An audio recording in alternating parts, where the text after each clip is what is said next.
اب آپ غور کیجئے، بکرا چرواہا بکریوں کو لے کے جا رہا ہے. آپ لوگ اس کو پیچھے کیوں نہیں لگاتے؟ وہاں پیچھے سائڈ عبداللہ بن عمر رضی اللہ تعالیٰ عنہ نے چرواہا سے کہا اس کو پیچھے لگانا چاہیے. بھائی میں مسافر ہوں، بہت تیز مجھے پیاس لگی ہے، اپنی ایک بکری کا دودھ مجھے تو کر کے دے دو، میں تم کو قیمت دے دیتا ہوں.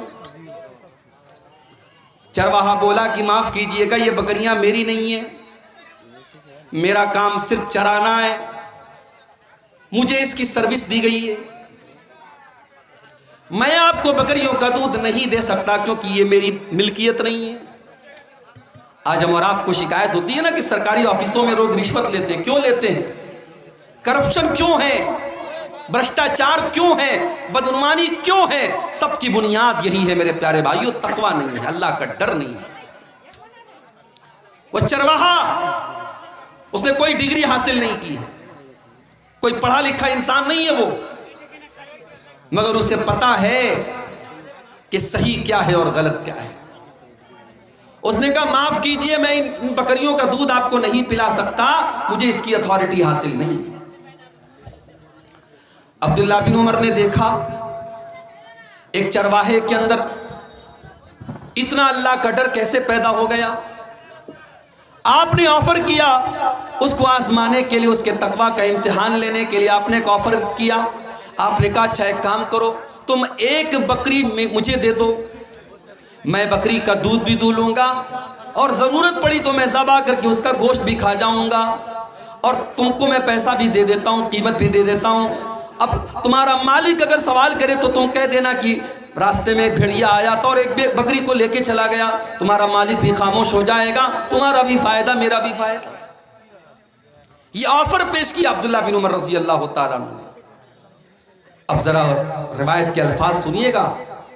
ابن کثیر البدایہ والنہایہ میں اور ابن سعد طبقات میں اس واقعے کو نقل کرتے ہیں کہ وہ چرواہا عبداللہ بن عمر سے کہتا ہے کہ ٹھیک ہے، بہت اچھا آفر آپ نے پیش کیا، مجھے پیسے مل گئے، آپ کو بکری مل گئی، مالک کو میں نے خاموش کر دیا، ساری باتیں آپ کی بالکل صحیح ہیں، مگر مجھے صرف ایک سوال کا جواب دے دیجئے. فَأَيْنَ اللَّهُ، مالک تو میرا مطمئن ہو گیا، آپ بھی خوش ہو گئے، میں بھی خوش ہو گیا، لیکن اللہ تعالیٰ کو میں کیا جواب دوں گا؟ میں اللہ کو کیا حساب دوں گا؟ کل قیامت کے دن اللہ کی بارگاہ میں جب پوچھا جائے گا تو نے اپنے مالک کے ساتھ خیانت کیوں کی، تو نے اپنے مالک کے ساتھ بے ایمانی کیوں کی، تو نے اپنے مالک کی بکری دوسرے کو کیوں دی؟ مجھے بتا دیجئے میں اللہ کو کیا جواب دوں گا؟ او لوگو، عبداللہ بن عمر کی آنکھوں سے آنسو آ گئے. ایک دیہاتی چرواہے کے اندر، ایک معمولی سے چرواہے کے اندر اللہ کا اتنا ڈر موجود ہے.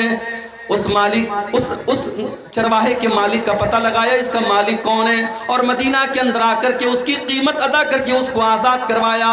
اور جب اس کو آزاد کروایا تو عبداللہ بن عمر نے اس غلام سے کہا، اس چرواہے سے کہا کہ آج تیرے اس ایک جملے نے تجھے دنیا کی غلامی سے بچا لیا، اور مجھے امید ہے کہ قیامت کے دن جہنم کی آگ سے بھی تجھے یہ جملہ بچائے گا. فَأَيْنَ اللَّهُ، اللہ کو کیا جواب دوں گا، اللہ کو کیا حساب دوں گا. رمضان کا مہینہ یہی ٹریننگ ہمیں دیتا ہے میرے پیارے ساتھی. اور بڑے بد نصیب ہیں وہ لوگ جو بھوکے اور پیاسے رہنے کا مطلب سمجھتے ہیں رمضان کا مہینہ. بہت سارے لوگوں کو سمجھ میں آتا ہے رمضان کا مطلب بھوکے رہنا ہے، پیاسے رہنا. معاف کیجئے، ہمارے بھوکے رہنے سے اللہ کو کوئی فائدہ نہیں، نہ ہمارے پیاسے رہنے سے اللہ کو کوئی فائدہ نہیں. وہ تو میڈیکل سائنس بھی کہتی ہے کہ روزہ ہم اپنے فائدے کے لیے رکھتے ہیں، اس میں ہمارا فائدہ ہے، اس میں اللہ کا نعوذ باللہ کوئی فائدہ نہیں ہے. لیکن اگر ہم رمضان کے مہینے میں روزہ رکھ کر کے بھی جھوٹ بول رہے ہیں، رمضان کے مہینے میں روزہ رکھ کر کے بھی ہم غیبت کر رہے ہیں، چغلی کر رہے ہیں، لوگوں کی عزت و آبرو پر حملہ کر رہے ہیں، تو معاف کیجئے، ہمیں اور آپ کو بھوکے پیاسے رہنے کا کوئی مطلب نہیں. اللہ کے پیارے نبی فرماتے ہیں من لم یدع قول الزور والعمل به، جو روزہ رکھ کر کے، جو 15 گھنٹے بھوکے اور پیاسے رہ کر کے بھی جھوٹ بولتا ہو، غلط کام کرتا ہو، غلط باتیں منہ سے نکالتا ہو، فَلَيْسَ لِلَّهِ حَاجَةٌ أَن يَدَعَ طَعَامَهُ وَشَرَابَهُ، اللہ کو کوئی ضرورت نہیں ہے وہ اپنا کھانا چھوڑ دے، اپنا پانی چھوڑ دے، اس کے بھوکے پیاسے رہنے سے اللہ کو کوئی فائدہ نہیں ہے. ایک اور حدیث میں اللہ کے نبی فرماتے ہیں کم من صائم لیس لہ من صیامہ الا الجوع، کتنے روزے دار ایسے ہیں کہ روزہ رکھنے کے باوجود ان کے نام اعمال میں ایک روزہ بھی نہیں لکھا جاتا، بھوک اور پیاس کے علاوہ ان کو کچھ بھی نصیب نہیں ہوتا۔ وَكَم مِّن قَائِمٍ لَيْسَ لَهُ مِن قِيَامِهِ إِلَّا السَّحَرُ، اور کتنے راتوں کو جاگ جاگ کر کے عبادت کرنے والے لوگ ہیں ان کے نام اعمال میں ایک رات کی تہجد یا ایک رات کی تراویح بھی نہیں لکھی جاتی، ان کے نام اعمال میں صرف رات کو جاگنا لکھا ہوتا ہے۔ تو رمضان میں اپنی نیت کو درست کر لو میرے بھائی، اور اپنے نوجوان ساتھیوں سے ایک بات کہنا چاہوں گا، ہو سکے پاسبل ہے اگر ہم اور آپ چاہیں تو ہو سکے تو ایک مہینہ تھوڑا موبائل سے دوری بنا کے رکھو۔ اس موبائل نے، اللہ کی قسم کھا کے کہتا ہوں، اس موبائل نے آج ہماری نیکیوں کو برباد کر دیا ہے، حاجیوں کے حج برباد کر دیا ہے، عمرے کرنے والوں کے عمرے برباد کر دیا ہے، صدقہ خیرات کرنے والوں کے صدقہ خیرات کو اس موبائل نے آج برباد کر دیا ہے۔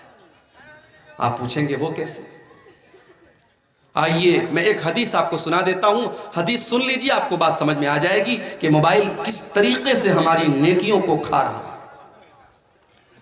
ابن ماجہ کی صحیح روایت ہے، حضرت ثوبان رضی اللہ تعالیٰ عنہ حدیث کے راوی، اللہ کے پیارے نبی فرماتے ہیں صلی اللہ علیہ وسلم لَأَعْلَمَنَّ أَقْوَامًا مِّنْ أُمَّتِي يَأْتُونَ يَوْمَ الْقِيَامَةِ بِحَسَنَاتٍ أَمْثَالَ جِبَالِ تِهَامَةَ بِيضًا، میں اپنی امت کے ایسے لوگوں کو جانتا ہوں جو قیامت کے دن تہامہ کی پہاڑیوں کے برابر نیکی لے کر کے آئیں گے۔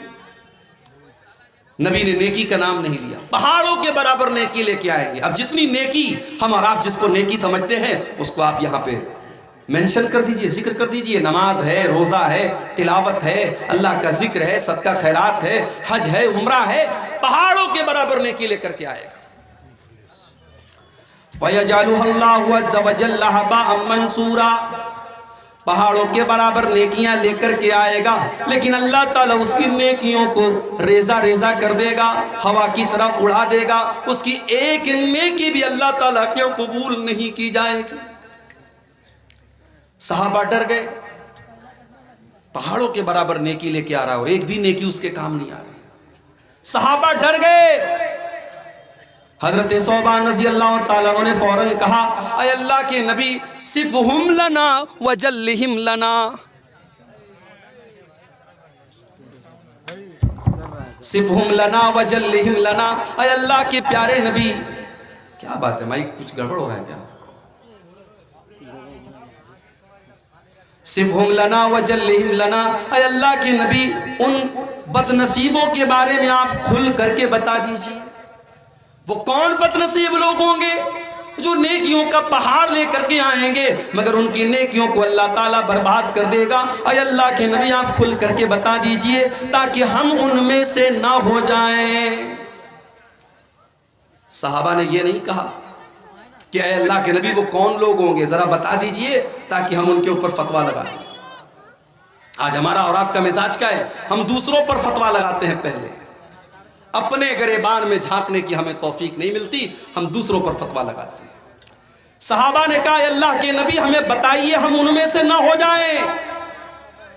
آپ نے فرمایا وہ تمہارے ہی بھائی ہوں گے، وہ تم ہی میں سے ہوں گے اور تمہارے ہی بھائی ہوں گے، تمہاری ہی نسل سے ہوں گے، تمہاری طرح نماز بھی پڑھیں گے، روزہ بھی رکھیں گے، صدقہ خیرات بھی کریں گے، وَلَكِنَّهُمْ إِذَا خَلَوْا بِمَحَارِمِ اللَّهِ انْتَهَكُوهَا، بس ایک بات کی کمی ہوگی، بس ایک چیز کی کمی ہوگی، جب وہ اکیلے میں ہوں گے، جب وہ تنہائی میں ہوں گے، جب وہ خلوت میں ہوں گے تو وہ حرام کاموں کا ارتکاب کریں گے، وہ ناجائز کام کریں گے، وہ آنکھوں کا زنا کریں گے، وہ ہاتھوں کا زنا کریں گے، وہ ناجائز اور حرام کام کریں گے۔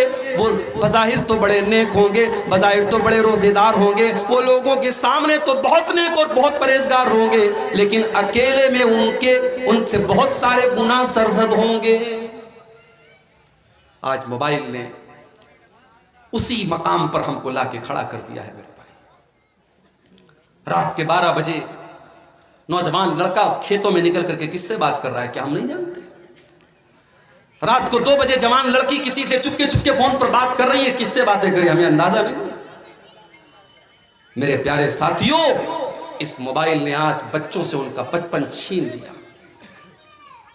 اس موبائل نے آج بوڑھوں کے بڑھاپے اور بزرگی کے تقدس کو ختم کر دیا۔ اس موبائل نے آج وہ حالات پیدا کر دیے کہ مسجد کے اندر نماز ہو رہی ہے، امام صاحب قرآن کی تلاوت کر رہے ہیں اور موبائل کی رنگ بج رہی ہے، گانا بج رہا ہے۔ کبھی کسی نے تصور نہیں کیا تھا کہ مسجد کے اندر گانا بجے گا۔ اس موبائل نے وہ حالات بھی لا کے پیدا کر دیے۔ تو اس موبائل کو اپنی مغفرت کے راستے میں رکاوٹ بننے مت دو میرے بھائی۔ اگر اللہ نے 1 مہینہ آپ کو دیا ہے اپنے آپ کو بخشوانے کا، تو اس موقع کو اس موبائل کی وجہ سے چوکنے مت دو۔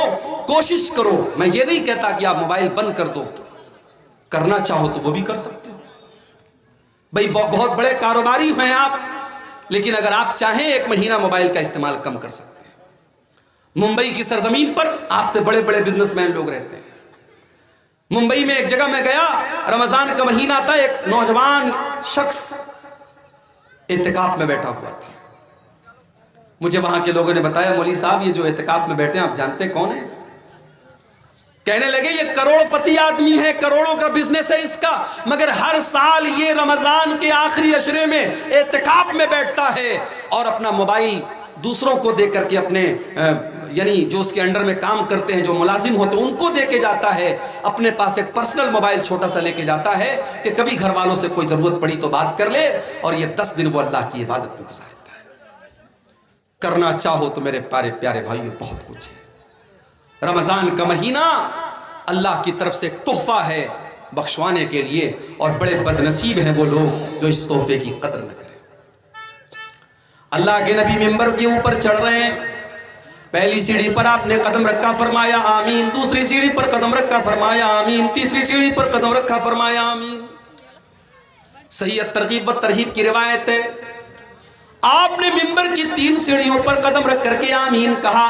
صحابہ کو بڑی حیرت ہوئی، اے اللہ کے نبی کیا بات ہے، آپ نے بار بار آج آمین کیوں کہا؟ آپ نے فرمایا جب میں نے منبر کی پہلی سیڑھی پر قدم رکھا، جبریل امین نے بددعا کی، رغیم انف رجل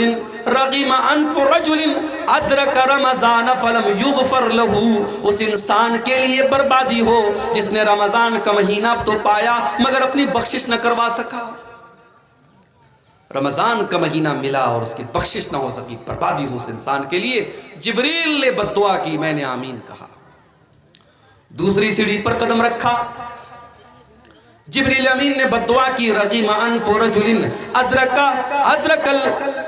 ادرک عندہ الکبر والداہ، اس کے والدین بڑھاپے کو پہنچ گئے، اس نے اپنے ماں باپ کو بڑھاپے کی حالت میں پایا، فلم یغفر لہ، اور اپنی بخشش نہ کروا سکا۔ ماں باپ اس کو بڑھاپے میں ملے، ان کی خدمت کر کے اپنے آپ کو جنت کا حقدار نہ کر سکا، اس بد نصیب انسان کے لیے بربادی ہو۔ جبریل نے بددعا کی اور پیارے نبی نے آمین کہی۔ اور منبر کی تیسری سیڑھی پر جب آپ نے قدم رکھا، کہا کہ جبریل نے بددعا کی، رغیم انف رجل ذکرت عنہ فلم یصلی علیہ، بربادی ہو اس انسان کے لیے جس کے سامنے اس کے پیارے نبی جناب محمد الرسول اللہ صلی اللہ علیہ وسلم کا نام لیا گیا اور اس نے درود نہیں پڑھا، کم سے کم صلی اللہ علیہ وسلم تک اس نے نہیں پڑھا، اس کے لیے بھی آپ نے بربادی کی بددعا کی۔ آپ کے گاؤں میں جب میں آیا، میں نے عیدگاہ کی نظر آئی، میں نے لوگوں سے پوچھا ماشاءاللہ بڑی اچھی عیدگاہ ہے، لوگوں نے بتایا عیدگاہ تو بہت اچھی ہے مولوی صاحب، لیکن ہمارے یہاں عورتوں کے لیے ارینجمنٹ نہیں ہے۔ مولوی صاحب مسجد بڑی شاندار ہے، 3 منزل کی مسجد ہے ہمارے یہاں، مگر جمعہ کی نماز میں عورتوں کے لیے ہمارے پاس کوئی انتظام نہیں ہے۔ اللہ کے یہاں جواب دینے کے لیے تیار رہنا میرے بھائی۔ اللہ پوچھے گا کہ میرے بندو، تمہارے گھر کی عورتوں کو بگاڑنے کے لیے جس دور میں ٹی وی کے سیریل موجود تھے، یوٹیوب کے ویڈیو موجود تھے، انسٹاگرام موجود تھا، واٹس ایپ موجود تھا، فیس بک موجود تھا، تم نے اپنے گھر کی عورتوں کی اصلاح کرنے کے لیے کیا راستہ اپنایا؟ آپ کہیں گے اللہ تعالیٰ رات میں ہم نے سال میں ایک بار جلسہ کرا دیا۔ جب آپ کے گھر کی عورتوں کو دین سے دور کرنے والی چیزیں 24 گھنٹے پیش کی جا رہی ہیں تو سال کا 1 دن کا جلسہ، 1 رات کا جلسہ میرے بھائیوں کافی نہیں ہے، یہ بات یاد رکھیے۔ جمعہ کی نماز میں آپ عورتوں کا انتظام نہیں رکھتے. میں اپنے یو پی میں بنارس میں جا کے کہوں تو لوگ حیرت کریں گے کہ کیا اہل حدیثوں کے یہاں بھی ایسا ہو رہا ہے، لیکن آپ کے بہار اور بنگال میں ہو رہا ہے. یعنی مزاج ہی نہیں ہے صاحب. مسجدیں ہیں، شاندار مسجدیں ہیں، گاؤں والے کروڑوں کے مالک ہیں، چاہے تو اس میں عورتوں کا انتظام کر سکتے ہیں. ان کی انٹری الگ ہو سکتی ہے، ان کا راستہ الگ ہو سکتا ہے، چاہے تو سب کچھ ہو سکتا ہے، مگر ہم چاہتے ہی نہیں. بنگال کے کتنے علاقوں میں گیا، اہل حدیثوں کی مسجدوں میں 2 اذان ہو رہی ہے صاحب جمعہ کے دن. میں نے پوچھا ایسا کیوں ہو رہا ہے؟ بولے مولوی صاحب ایک زمانے سے ہوتا چلا آیا ہے. میں نے کہا تب ہمیں اپنے آپ کو اہل حدیث نہیں کہنا چاہیے، ہمیں اپنے آپ کو اپنے باپ دادا کا مقلد کہنا چاہیے. مقلد.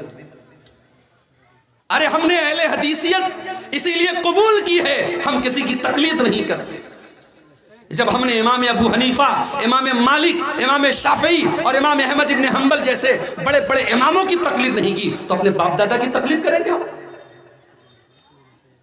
آج بنگال کے کتنی مسجدوں میں فرض نماز کے بعد مولوی صاحب ہاتھ اٹھا کے دعا کر رہے ہیں، اجتماعی دعا ہو رہی ہے، امام صاحب دعا کر رہے ہیں، ساری پبلک آمین کہہ رہی ہے. کیوں ہو رہا ہے میرے بھائی؟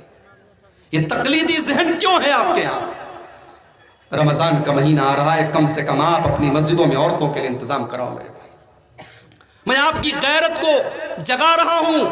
میرے نوجوانوں، اگر اپنے قوم کی عورتوں کو بچانا چاہتے ہو، اگر چاہتے ہو کہ تمہارے گاؤں کی لڑکیاں اور بہنیں تمہاری کل آنے والے دنوں میں جو حالات ہیں مرتد نہ ہو جائیں، تو اللہ کے واسطے اپنی بیٹیوں کو ایمان سکھاؤ، ان کو اسلام سکھاؤ، ان کو قرآن و سنت سکھاؤ. اور اس کو سکھانے کا سب سے سمپل طریقہ یہ ہے کہ کم سے کم ایک بات اور بتا دیں، کچھ لوگ یہاں پر مطلب شادی بیاہ میں دلہن کے یہاں قبول کراتی ہیں. اگر قبول سسٹم اگر دلہن کے یہاں قبول نہیں کرائے جی تو وہ گھر میں لے جا کے دوبارہ شادی پڑھاتے ہیں. ہمارا شادی پڑھانا بھی اتفاق نہیں ہے اس پر. جی یہ شیخ صاحب نے جو بات کہی، ہمارے یہاں بھی یہ چیز ایک رسم اور رواج بن چکی ہے. جب نکاح ہوتا ہے، مولوی صاحب جب نکاح پڑھانے کے لیے آتے ہیں تو شریعت کا مسئلہ کیا ہے کہ لڑکی سے اجازت لے لینا کافی ہے. اور وہ اجازت لڑکی کا باپ لے لے، لڑکی کے گھر کا کوئی بڑا ذمہ دار لے لے، وہ اجازت لے لینا کافی ہے. نکاح پڑھانے والے کا باقاعدہ جا کر کے کہ محترمہ فلانا بنت فلاں، آپ کا نکاح فلاں بن فلاں کے ساتھ ہو رہا ہے، کیا آپ کو قبول ہے؟ یہ جو پورا ایک سسٹم رائج ہے، یہ کہیں قرآن و سنت سے ثابت نہیں. لڑکی کے یہاں ایجاب و قبول کی ضرورت نہیں، اس کی اجازت لے لینا کافی ہے. مگر ہمارے یہاں صاحب یعنی اتنا اس کو رواج کی اہمیت دے دی گئی کہ شیخ صاحب نے بتایا اگر کہیں اس طریقے سے لڑکی کے ہاں اگر ایجاب و قبول نہیں ہوتا ہے تو نکاح کو ادھورا مانا جاتا ہے، الگ سے اس کا نکاح کرایا جاتا ہے کہ صاحب ہمارا نکاح ادھورا ہو گیا. میں خود نکاح پڑھانے جاتا ہوں، 3 بار ایجاب و قبول کرانے کا ہمارے یہاں رواج ہے. اگر میں نے 1 بار کرا دیا تو صاحب پیچھے سے آوازیں آنے لگتی، مولوی صاحب تھوڑا 1-2 بار اور کرا دیجیے. میں نے کہا ارے دلہے نے بول دیا، آپ سب نے سن لیا، میں بہرا نہیں، آپ بہرے نہیں، ضرورت کیا ہے؟ لیکن رواج ہے، ہم نے رواجوں کو اپنی گردن پہ ٹانگ کے رکھا. اس میں کہا ہے کہ چیز اپنانے کے لیے 1 بار ہی کافی ہے، لیکن توڑنے کے لیے 3 بار کرنی پڑتی ہے. جی تو رسم و رواج جو آپ نے لاد کے رکھے ہیں ان کو ہٹائیے میرے بھائی. آج یو پی کے غازی پور کے علاقے میں گاؤں ہے، 12 گاؤں، کبھی آپ کو موقع ملے تو ضرور جائیے گا. پورا گاؤں اہل حدیث کا گاؤں ہے، پورا گاؤں پڑھے لکھوں کا گاؤں ہے. پولیس میں اور آرمی کی سروس میں وہاں 70% لوگ آپ کو مل جائیں گے، پڑھے لکھے لوگوں کا گاؤں ہے. مگر اہل حدیث کا گھر ہے، مسلمان کا گھر ہے. شادی ہو رہی ہے صاحب، سہاگ کی جو چیزیں جاتی ہیں، شادی کے موقع پر جو چیزیں جاتی ہیں اس میں سندور بھی جاتا ہے عورت کے ایک مانگ میں بھرنے کے. اس میں غیر مسلموں کی بہت ساری رسم و رواج کی چیزیں بھی جاتی ہیں. دلہن جب گھر میں آتی ہے پہلی بار تو کوئی چھوٹا سا بچہ اس کی گود میں دیا جاتا ہے کہ صاحب یہ بچے کو گود لے لے گی تو اس کی بھی گود بھرائی ہوگی، اس کو بھی اللہ تعالیٰ آگے چل کے بیٹا دے گا. منگل سوتر بھی بھیجتے ہیں، منگل سوتر بھیجا جاتا ہے، اس کو بھی سہاگ کی ایک نشانی مانا جاتا ہے. اسلام کے اندر سہاگ کی کوئی نشانی نہیں، معاف کیجیے. شادی شدہ عورت کے لیے اس کے بدن میں کوئی نشانی نہیں ہے کہ اسلام نے کہا کہ ہاں یہ شادی شدہ ہونے کی عورت کی علامت ہے. ہاں بس ایک پہچان ہے کہ جو شادی شدہ عورت رہے گی وہ اپنے شوہر کے لیے سجے گی سنورے گی، اس کو اس کے سجنے سنورنے کا حکم دیا گیا۔ باقی یہ منگل سوتر اور یہ سندور یہ تمام کی تمام مشرکانہ چیزیں ہیں، غیر مسلموں کی رسمیں ہیں، اسلام کو اس سے کوئی تعلق نہیں۔ باقاعدہ ایک دن ہلدی ہو رہی ہے، ہلدی والے دن سارے دلہن کے گھر کی لڑکیاں ہلدی کلر کا کپڑا پہنتی ہیں۔ ایک دن مہندی کی رسم ہو رہی ہے، سارے گھر کی عورتیں مہندی کلر کا کپڑا پہنتی ہیں۔ یہ رسم و رواج انہوں نے آج حالات یہ پہنچائے ہیں کہ غریب بیچارہ اپنی لڑکی کی شادی کرنے کے پہلے 1000 بار سوچتا ہے میں کہاں سے انتظام کروں گا صاحب، میں کہاں سے 100-200 لوگوں کو کھانا کھلاؤں گا، میں کہاں سے اپنی بیٹی کو اتنے جوڑے کپڑے دوں گا، اتنا زیور دوں گا۔ آج غریب کے لیے چیلنج بنتا چلا جا رہا ہے۔ میرے پیارے ساتھیو، اللہ کے نبی اس دنیا میں رسم و رواج کو توڑنے کے لیے آئے تھے۔ قرآن کہتا ہے وَيَضَعُ عَنْهُمْ إِصْرَهُمْ وَالْأَغْلَالَ الَّتِي كَانَتْ عَلَيْهِمْ۔ میرا نبی تم کو رسم و رواج کی بیڑیوں سے آزاد کرنے کے لیے آیا ہے، میرے نبی تم کو رسم و رواج سے آزاد کرنے کے لیے آئے ہیں۔ میرے پیارے ساتھیوں، اس نبی کا کلمہ اگر ہم اور آپ پڑھتے تو اپنے آپ کو ان رسم و رواج سے آزاد کریں اور اپنے گھر کی عورتوں کو بھی اس کے لیے تیار کریں، اور اس کے لیے آپ کو اپنے گھر کی عورتوں پر محنت کرنی پڑے گی۔ کم سے کم آپ جمعہ کی نماز میں اور عیدین کی نماز میں بالکل آپ انتظام کیجئے عورتوں کا۔ اور ہمارے شمیم بھائی ہیں اور ہمارے گاؤں کی اور سارے لوگ جن کو بھی اللہ نے نوازا ہے، میں سب سے گزارش کروں گا کہ اس سال آنے والی عید پر میں فون کر کے پوچھوں گا کہ آپ کے گاؤں کی عیدگاہ میں عورتوں کا انتظام ہوا کہ نہیں ہوا، اور میں اس امید کے ساتھ یہاں سے جاؤں گا کہ انشاءاللہ آپ اس کا انتظام کریں گے انشاءاللہ۔ میرے بھائیوں، رمضان کا مہینہ جس طریقے سے آپ کے لیے تحفہ ہے، عورتوں کے لیے بھی تحفہ ہے۔ ہمارے یہاں کیا ہوتا ہے صاحب، رمضان کا مہینہ آیا، ہم نے عورتوں کو کچن میں جھونک دیا، تجھے یہ بنانا ہے، تجھے وہ بنانا ہے، تجھے وہ بنانا ہے۔ جو آئٹم سال کے 11 مہینے نہیں کھائے جاتے وہ رمضان میں کھائے جاتے ہیں، اور بڑے فخر سے لوگ کہتے ہیں مولوی صاحب میری بیوی تو یہ بنا کے کھلاتی ہے، یہ بنا کے کھلاتی ہے۔ ارے اللہ کے بندے، یہ ایک مہینہ کھانے پینے کا مہینہ نہیں ہے، یہ ایک مہینہ عبادت کا مہینہ ہے۔ اپنے گھر کی عورتوں کو بھی آپ موقع دیجئے۔ رمضان کا جب آخری عشرہ آتا تھا، جب آخری 10 دن آتے تھے، اما عائشہ فرماتی ہیں اللہ کے پیارے نبی رات رات بھر جاگتے تھے، اپنے گھر والوں کو جگاتے تھے، اپنی بیویوں کو جگاتے تھے، اور اپنی کمر کس لیتے تھے، اپنے گھر والوں سے الگ رہتے تھے، اور آخری 10 دن عبادت میں گزارا کرتے تھے۔ تو عورتوں کو بھی آپ شامل کیجئے، اور ہو سکے تو سوشل میڈیا سے دور رہیے، اور قرآن کو وقت دیجئے۔ میرے بھائی، اللہ نے سال کے 12 مہینوں میں قرآن کو نازل کرنے کے لیے رمضان کو کیوں چنا؟ شہر رمضان الذی انزل فیہ القرآن، رمضان کا مہینہ وہ ہے جس میں قرآن کو اتارا گیا۔ ھدی للناس، یہ قرآن ساری مانوتا کو راستہ دکھاتا ہے۔ بینات من الہدی والفرقان، اس قرآن کے اندر ایسی آیتیں ہیں جو حق اور باطل کو کھول کھول کے بیان کرتی ہیں۔ ہم نے رمضان کو تبرک کی کتاب بنا لیا، ہم نے قرآن کو پڑھ کر کے دم کرنے کی کتاب بنا لیا۔ قرآن تو دل کی بیماریوں کے لیے شفا ہے، قرآن تو ہدایت کی کتاب ہے۔ کم سے کم رمضان میں آپ اس قرآن پر غور کیجئے میرے بھائیوں، اس قرآن کو پڑھ کر کے سمجھ کر کے پڑھنے کی کوشش کیجئے۔ اور ایک بات یاد رکھیے، جب آپ قرآن کی تلاوت کریں گے اس کی خیر و برکت آپ اپنے جسم کے اوپر بھی محسوس کریں گے، اپنے مزاج کے اوپر بھی محسوس کریں گے۔ عبداللہ بن عباس رضی اللہ تعالیٰ عنہ فرماتے ہیں جب اللہ کے پیارے نبی رمضان کا مہینہ آتا تھا، حضرت جبریل علیہ السلام کو قرآن پڑھ پڑھ کے سنایا کرتے تھے، اور جب قرآن پڑھ پڑھ کے آپ سنایا کرتے تھے تو اس کا اثر یہ ہوتا تھا کان اجود من الریح المرسلہ، اللہ کے پیارے نبی تیز چلنے والی آندھی سے زیادہ آپ کی سخاوت اور فیاضی کا عالم ہوتا تھا۔ ایک تیز چلنے والی آندھی سے بھی زیادہ اللہ کے پیارے نبی کی سخاوت ہوتی تھی۔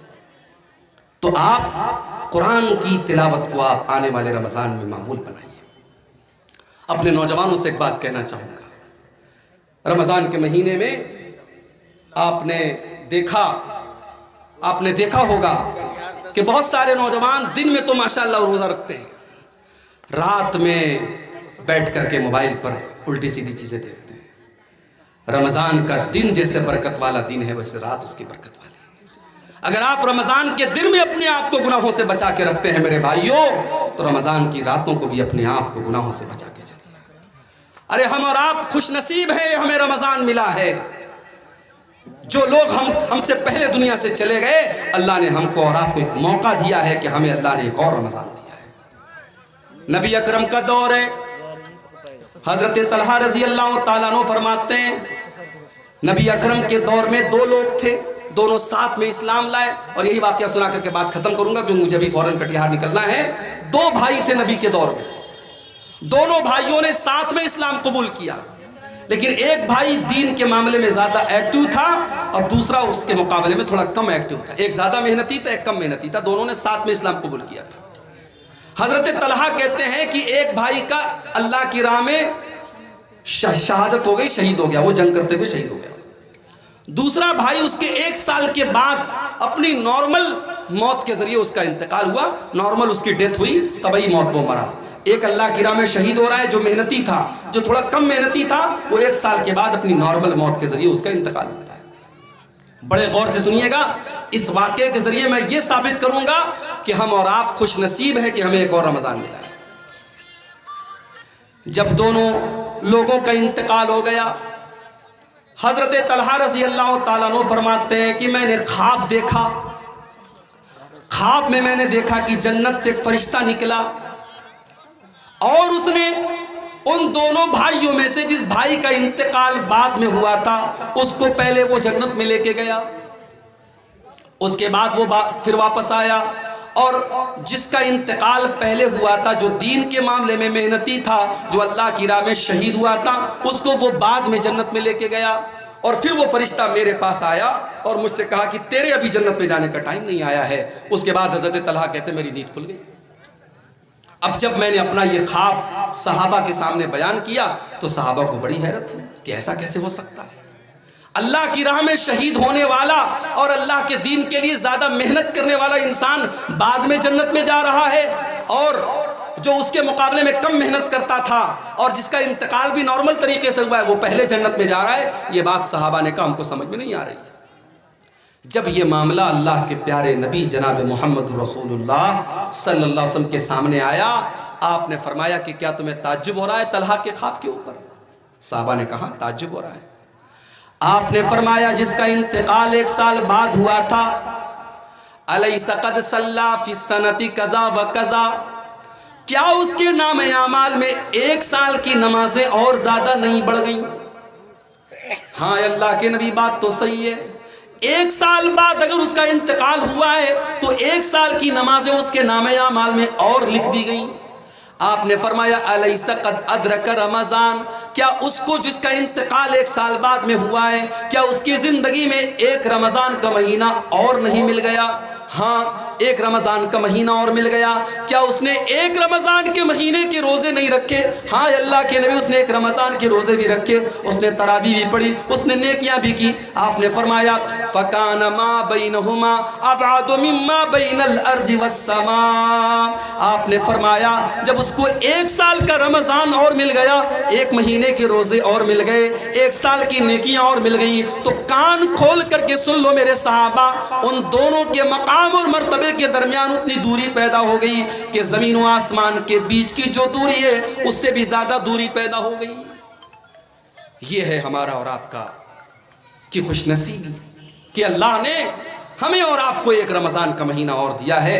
اب یہ ہمارے اور آپ کے اوپر ڈیپینڈ کرتا ہے میرے بھائیوں کہ ہم اس مہینے کو کیسے گزارتے ہیں۔ آئیے آج کے پروگرام میں ہم بہت ساری تقریریں سنیں گے، میری مجبوری ہے میں جا رہا ہوں، پروگرام ابھی آپ کا اور چلے گا، لیکن میں آپ سے ایک عہد لینا چاہتا ہوں، جتنے ہمارے بھائی اور بہن جتنے لوگوں کے کانوں تک میری آواز جا رہی ہے، آئیے ہم اس بات کا عہد کریں اور یہاں سے یہ عزم لے کر کے ہم یہاں سے انشاءاللہ ہم جائیں گے کہ ہمارا یہ رمضان ہماری زندگی کا سب سے بہترین رمضان بنے گا انشاءاللہ۔ میرے بھائیوں اس بات کی کوئی گارنٹی نہیں ہے کہ ہم اس کے بعد رمضان کوئی پا سکیں گے کہ نہیں، یہ رمضان بھی پورا ہمیں ملے گا کہ نہیں، کوئی گارنٹی نہیں ہے میرے بھائی۔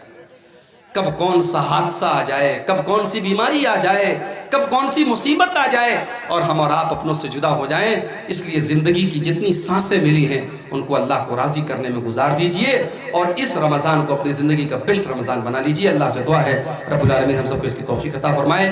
اللہ تعالی ہمارے جن بھائیوں کی محنت سے آج کا یہ پروگرام منعقد ہوا ہے اللہ ان کی محنتوں کو قبول فرمائے۔ اس گاؤں کی 3 منزلہ مسجد میں اللہ تعالی ہمیں توفیق دے، ہم عورتوں کے لیے بھی انتظام کریں۔ اللہ تعالی ہمیں توفیق دے، ہم عیدگاہ میں عورتوں کے لیے انتظام کریں، عورتوں تک بھی ہم دین کی باتوں کو جتنا پہنچانا چاہیے پہنچائیں۔ اللہ ہم سب کو اس کی توفیق عطا فرمائے، آمین۔ وآخر دعوانا الحمد